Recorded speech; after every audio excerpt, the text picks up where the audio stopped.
Bonjour à tous, mon nom est Jacques Teller, je suis professeur d'urbanisme à l'Université de Liège et je vais vous parler aujourd'hui de l'adaptation de la ville pour faire face au changement climatique et plus spécifiquement de l'adaptation de la ville pour faire face au risque d'inondation à l'horizon 2050 et 2100. Alors, je vais me baser pour ça sur l'exemple du bassin de la Meuse et voir avec vous comment on peut envisager une gestion prévisionnelle des risques d'inondation. Alors comme vous le savez, la Meuse prend sa source en France, elle traverse ensuite la Belgique et les Pays-Bas.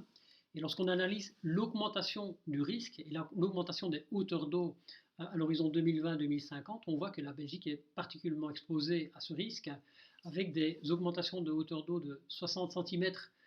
en période de crue centenaire pour la Belgique, contre 30 et 20 cm pour les Pays-Bas et la France. Ça s'explique essentiellement par des facteurs morphologiques, des vallées plus ouvertes en France et aux Pays-Bas, plus serrées en Belgique. Ici, c'est déjà le cas pour 2020-2050. Lorsqu'on analyse la situation à l'horizon 2100,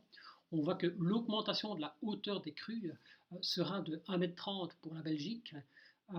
contre 70 cm et 40 à 50 cm pour la France. Le territoire de la Belgique est donc directement exposé à une recrudescence du risque d'inondation en raison du changement climatique. Il convient évidemment d'adapter les villes, d'adapter nos plans d'aménagement à cette situation. Alors, si on regarde maintenant de manière un peu plus précise le territoire de la Meuse en région wallonne, on le sait, la Meuse a été fortement urbanisée, en particulier au deuxième moitié du 19e, début du 20e siècle, en raison du développement de l'industrialisation et de l'habitat qui accompagnait l'industrialisation. C'est particulièrement le cas entre Visé et Oui-Andenne, mais également à Namur, bien entendu. Et si on fait un zoom maintenant sur la situation de Liège, on voit sur la carte suivante ce que donne en termes d'extension spatiale le risque d'inondation dont je parlais tout à l'heure par rapport à la Belgique, avec ici en jaune les zones soumises à inondation à l'horizon 2020-2050 par rapport aux zones actuelles, et à l'horizon 2100, c'est l'ensemble de la zone reprise en rouge qui devrait connaître une inondation dans la perspective du changement climatique. On voit donc que d'une certaine manière, la Meuse reprend son lit d'origine, reprend la trajectoire qu'elle connaissait avant les travaux de comblement au XIXe siècle pour inonder quasiment l'ensemble de la ville historique. Alors par rapport à cette situation, quelles stratégies, quels modes d'action sont-ils envisageables? On peut travailler d'abord à l'échelle de l'espace public avec des systèmes de noues, de récolte des eaux, de perméabilisation des sols, de manière à évacuer un maximum d'eau de pluie par infiltration et organiser des systèmes de rétention, comme ces nous, qui peuvent stocker de l'eau pendant une période déterminée, avec évidemment une réflexion sur la mobilité douce, sur le paysage qui accompagne ce type de transformation. Même chose ici, même quartier à Hanovre, un bassin de rétention qui est conçu pour non seulement stocker de l'eau en période d'orage important, mais également comme une aménité visuelle, paysagère, récréative pour les populations qui habitent ou qui fréquentent cet espace. On est donc dans une logique où la résilience urbaine doit se composer, s'aménager, se concevoir comme une action intégrée sur une réaction par rapport au risque, mais également des actions par rapport à une amélioration de la qualité de vie pour les habitants et pour les riverains des espaces qui sont concernés. Voilà ce qu'on peut imaginer, ce qui se fait aujourd'hui en matière d'espace public. Au niveau d'un quartier, on peut analyser la manière dont la configuration urbaine peut influencer un risque d'inondation avec ici une simulation qui a été menée à l'Université de Liège sur 1000 configurations urbaines différentes que nous avons soumises dans l'ordinateur à un aléa d'inondation extrêmement important en mesurant les hauteurs d'eau en sortie du modèle, avec deux types de porosité qui ont été calculés, une porosité à l'échelle du quartier, sur une maille d'1 km sur 1 km,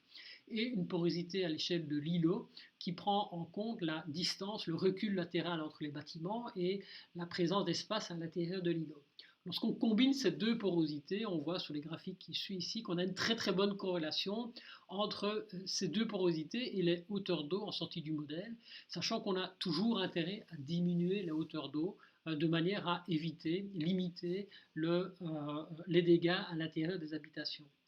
On voit de ce point de vue à quel point les impératifs de résilience et de durabilité peuvent être parfois difficiles à concilier. On sait que d'un point de vue de la durabilité urbaine, on a longtemps privilégié et on continue à privilégier une densification et du tissu mitoyen. Cette stratégie n'est peut-être pas pertinente partout.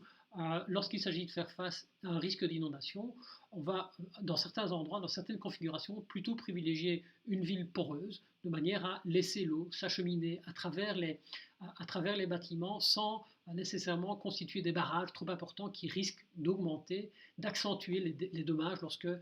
la ville est confrontée à un aléa d'inondation. Voilà ce qu'on peut dire au niveau d'un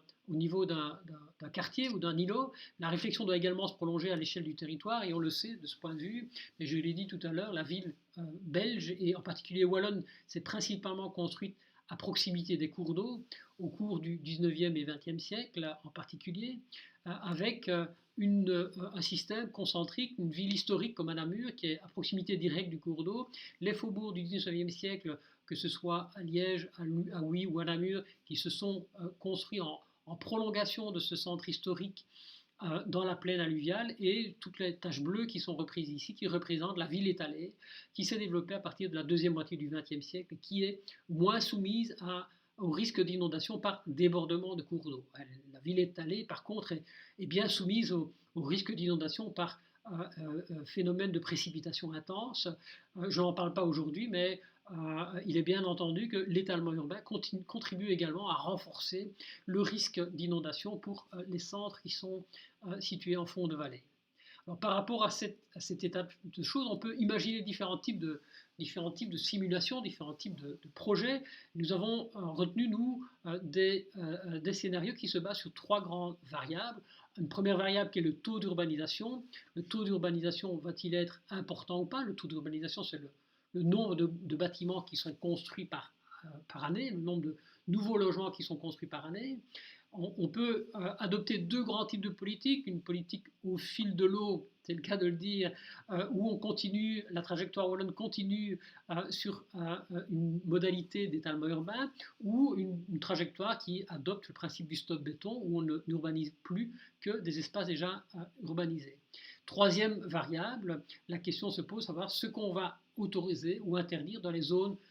inondables telles qu'elles sont repérées par le plan Puy au niveau de la région wallonne. Est-ce qu'on interdit toutes les constructions dans les zones inondables, uniquement dans les zones inondables les plus fortement impactées, ou n'y a-t-il aucune interdiction?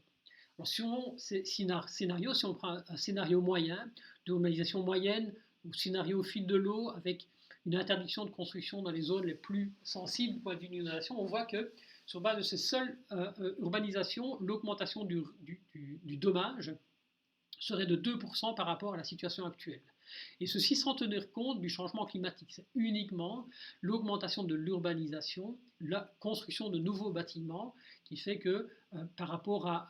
au risque d'inondation actuel, il y a de nouveaux bâtiments qui seraient touchés par ce risque. Si on modifie le taux d'urbanisation, le nombre de logements produits chaque année, on voit que ça a très très peu d'effet sur l'augmentation du dommage, sur l'augmentation du risque. Ce qui est très important par contre, c'est le type de stratégie qui sera adaptée en matière de densification.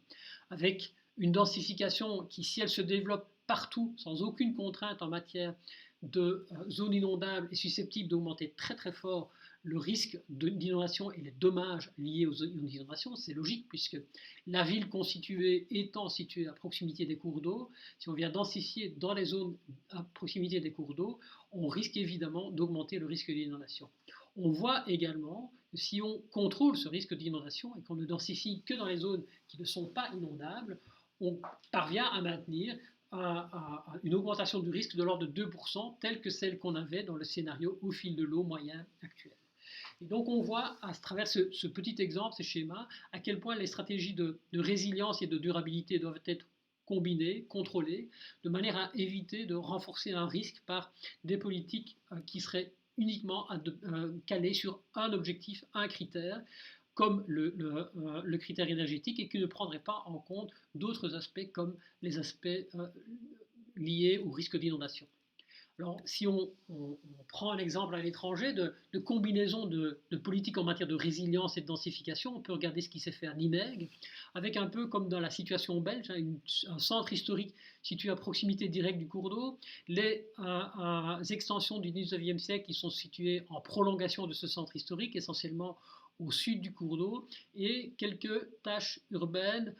qui se sont développées au XXe siècle du côté nord du cours d'eau et qui sont reliés au centre par deux ponts principaux. La stratégie qui a été adoptée par Nimègue par rapport à cette situation a été de densifier principalement ces espaces déjà urbanisés qui est situé au nord, et donc de créer un nouveau passage de la voie d'eau à hauteur de l'ouest de la ville,